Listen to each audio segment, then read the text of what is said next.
Hello friends, this is Rahul. Welcome to my YouTube channel वत्सायस YouTube channel में आपका हार्दिक स्वागत है। तो अभी हम मध्यकालीन भारत के इतिहास में पढ़ रहे हैं विजयनगर साम्राज्य, और इसके अंतर्गत पिछले वीडियो में हमने शुरुआत कर लिया था राजा कृष्णदेव राय के बारे में, और कृष्णदेव राय के बारे में ही आज आगे कंटिन्यू रखेंगे। और ये सबसे महान प्रतापी शासक था। इसने 8 अगस्त 1509 को अपना राज्याभिषेक कराया था, और उस दिन श्री कृष्ण जन्माष्टमी थी। और उसका संदेश ये था कि राजा भगवान श्री कृष्ण का अवतार होता है। तो ये सारी चीज़ें हम पिछले वीडियो में चर्चा कर चुके हैं, उसके आगे आज हम डिस्कस करेंगे। लेकिन थोड़ा सा एक बार रिकैप कर लेते हैं कृष्णदेव राय के बारे में।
ठीक है, तो इतना हमने कर लिया था। विजयनगर साम्राज्य का सबसे प्रतापी शासक था।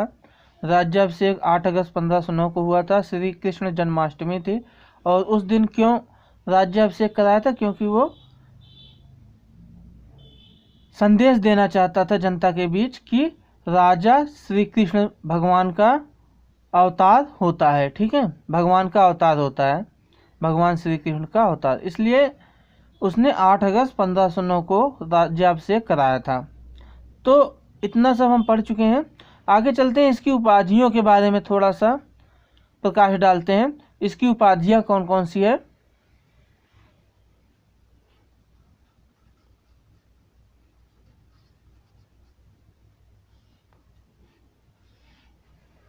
इसकी जो सबसे मेन और सबसे महत्वपूर्ण उपाधि है वो है यवनराज स्थापनाचार्य की।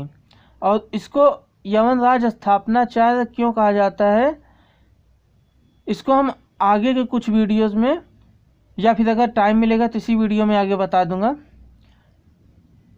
यवनराज स्थापनाचार्य इसको क्यों कहा जाता है। और इसके अलावा इसकी और उपाधियाँ आंध्र भोज, आंध्र पितामह। ठीक है, ये सारी उपाधियाँ इसकी हैं। ये तीनों आप नोट कीजिएगा और तीनों आप ध्यान में रखिएगा। लेकिन सबसे ज़्यादा ध्यान में रखने योग्य है यवनराज स्थापनाचार्य। ये कई बार कई एग्जाम में पूछा जा चुका है, तो इसको आप ध्यान में रखिएगा हमेशा।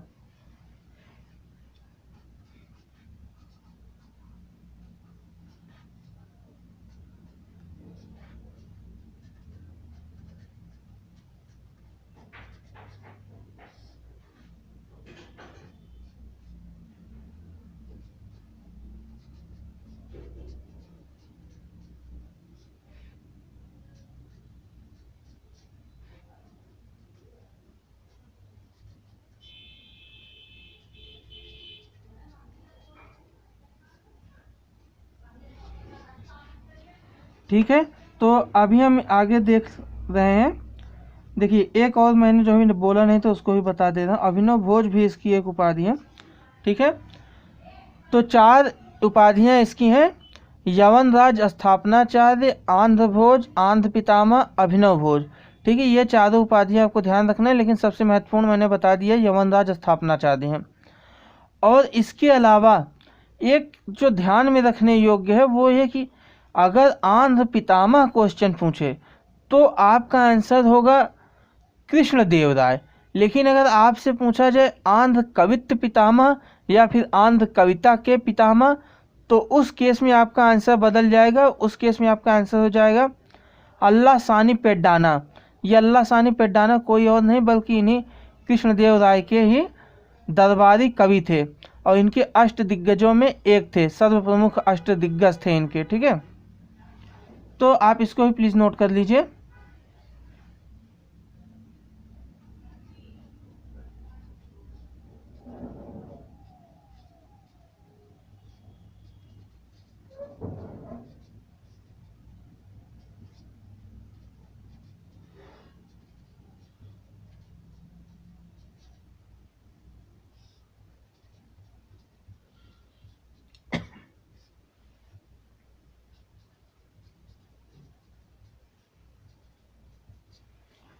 ठीक है, आंध्र कवित्व पितामह पूछता है या फिर ऐसा पूछता है कि आंध्र कविता के पितामह, तो उस केस में आपका आंसर हो जाएगा अल्लाह सानी पेड्डाना। अल्लाह सानी पेड्डाना इनके दरबारी कवि थे। ठीक है, तो आप इसका इतने का स्क्रीनशॉट रख लीजिए या फिर आप नोट कर लीजिए अपने नोटबुक में। ठीक है, आगे चलते हैं हम।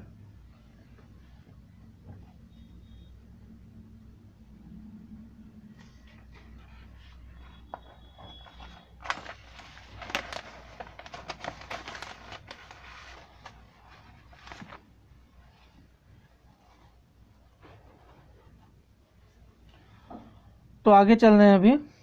मैं समझ रहा हूँ इतना क्लियर हो गया होगा। अगर कोई दिक्कत है तो आप इसको दोबारा से देख लीजिए रिवाइंड करके। अगर हम विजयनगर के शुरुआती शासकों की बात करें तो वो जो थे शैव मतानुयायी हुआ करते थे। वो शैव मत को यानी कि भगवान शिव को मानते थे। लेकिन जो बाद के शासक रहे हैं वो वैष्णव धर्म को मानने लगे थे, और कृष्णदेव राय जो था ये भी वैष्णव धर्म को ही मानता था। तो इसको भी नोट कर लीजिए, कृष्णदेव राय का धर्म वैष्णव धर्म था।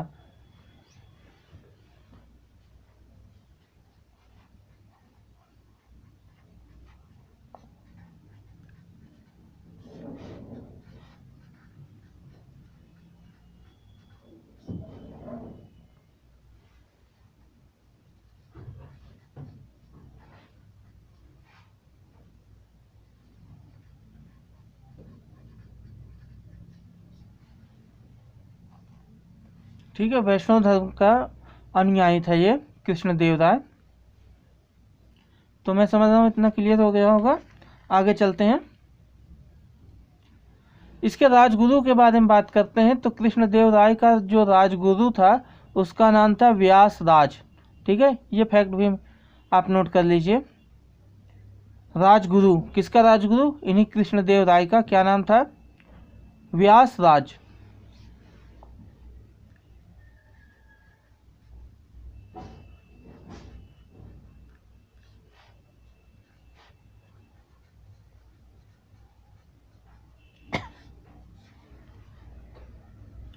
ठीक है, राजगुरु इनके व्यास राज थे।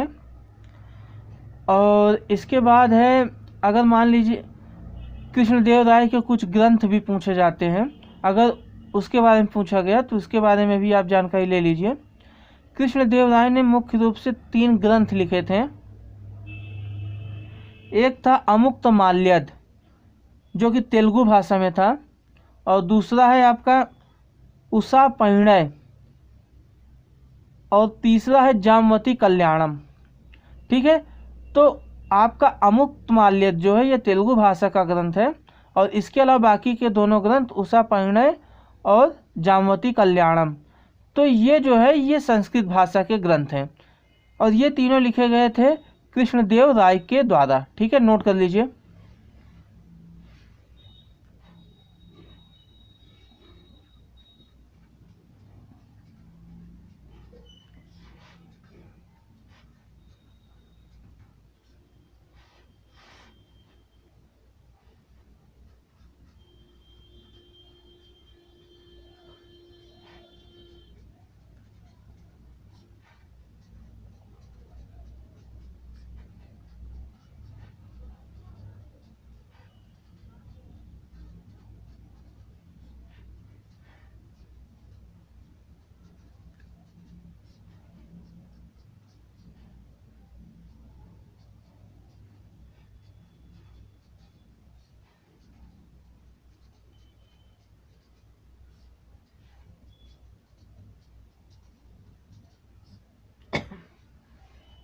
तो ठीक है, ये तीनों ग्रंथ है कृष्णदेव राय के द्वारा लिखे गए हैं।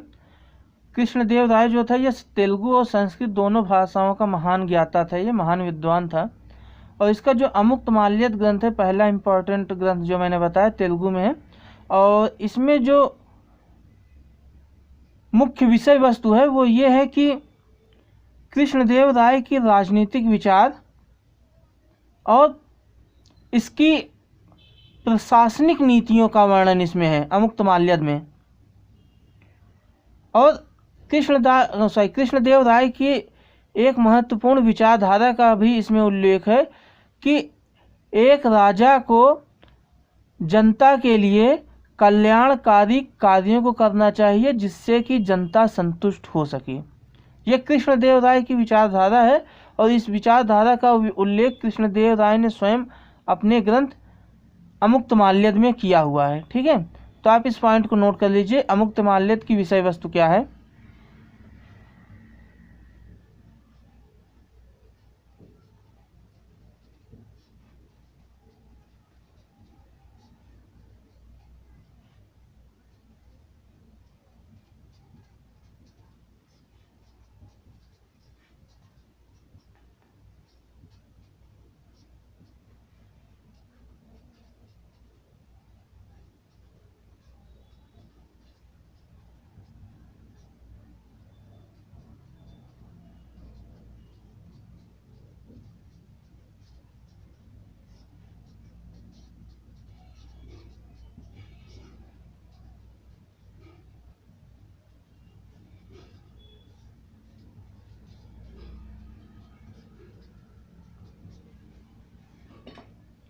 ठीक है, अमुक्तमाल्यद में पहला पॉइंट तो यह है कि कृष्णदेव राय के राजनीतिक विचार और प्रशासनिक नीतियों का उल्लेख मिलता है इसमें। और एक पॉइंट और नोट कर लीजिए, अभी मैंने बताया था कृष्णदेव राय की विचारधारा का वर्णन भी है इसमें। कृष्णदेव राय की विचारधारा थी कि राजा को कल्याणकारी कार्य जनता के लिए करने चाहिए जिससे कि जनता संतुष्ट रहे, तो इसको भी नोट कर लीजिए।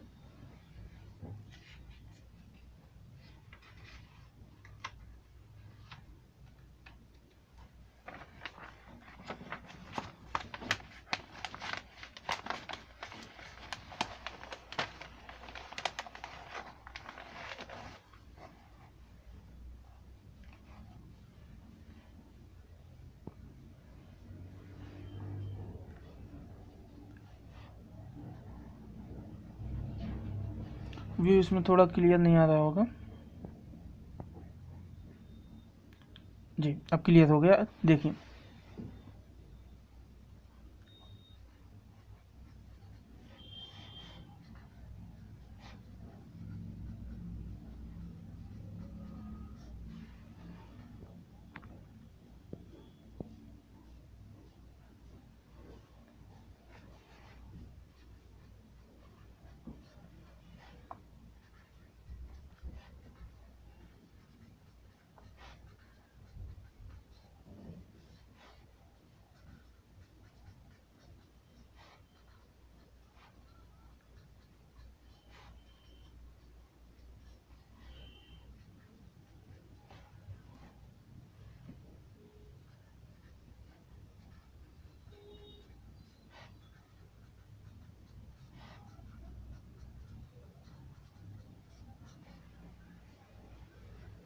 ठीक है, कृष्णदेव राय के अनुसार राजा को कल्याणकारी कार्यों के द्वारा प्रजा को संतुष्ट करना चाहिए।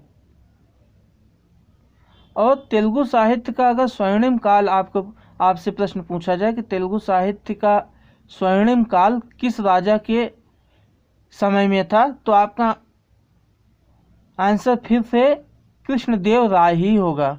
ठीक है, तो कृष्णदेव राय के समय में तेलुगु साहित्य का स्वर्णिम काल था, golden period of Telugu literature. ठीक है, तो नोट कर लीजिए इसको।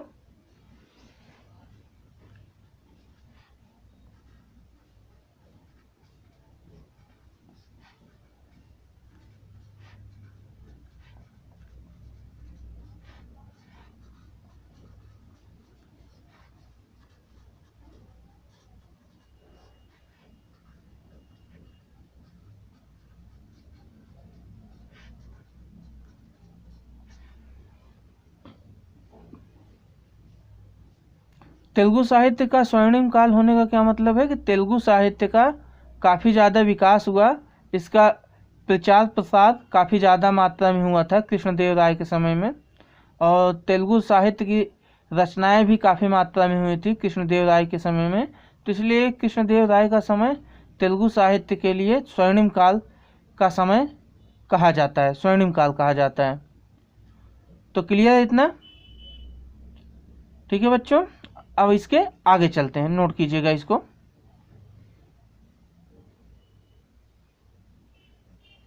कृष्णदेव राय की पत्नियों के बारे में भी पता कर लेते हैं, इसके बारे में चर्चा कर लेते हैं। तो कृष्णदेव राय की 2 पत्नियां थी, एक तो है तिरुमला और दूसरा है चिंता देवी। ठीक है, कृष्णदेव राय की पत्नियां देख रहे हैं।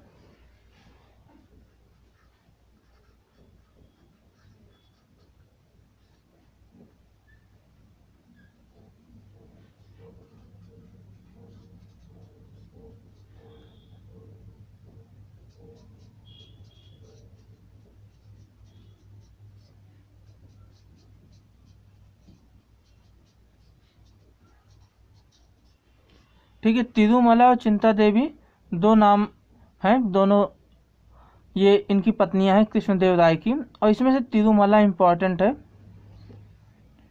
उसका कारण ये है कि तिरुमला का जो एक 6 वर्षीय पुत्र था उसका नाम था तिरुमलई, तिरुमलई। ठीक है, तो तिरुमलई को अल्पवयस्क होने पर भी कृष्णदेव राय ने अपना उत्तराधिकारी घोषित कर दिया था अपने जीवन काल में ही। ठीक है, तो ये इसलिए तिरुमला और तिरुमलई ये दोनों नाम नोट कीजिएगा। तिरुमला इनकी पत्नी का नाम है और तिरुमलई इनके पुत्र, किसके पुत्र? कृष्णदेव राय के पुत्र का नाम है। और पुत्र किसका था? माता कौन थी? मतलब माता थी तिरुमला। ठीक है, तिरुमला का पुत्र तिरुमलई, नोट कर लीजिए इसको।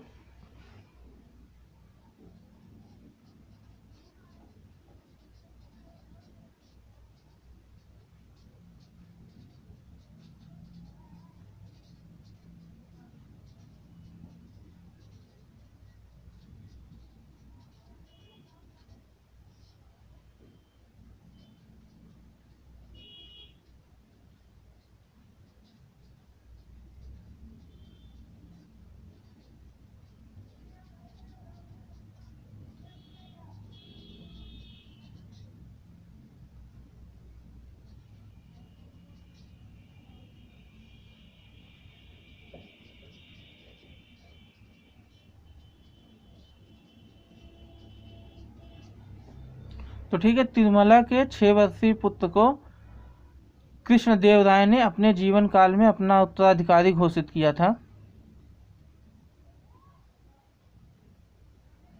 तो इसके बारे में अगर आगे पढ़ेंगे कृष्णदेव राय के जो निर्माण कार्य हैं तो वो हैं हजारा स्वामी मंदिर, विट्ठल स्वामी मंदिर और है बालकृष्ण स्वामी मंदिर। ठीक है,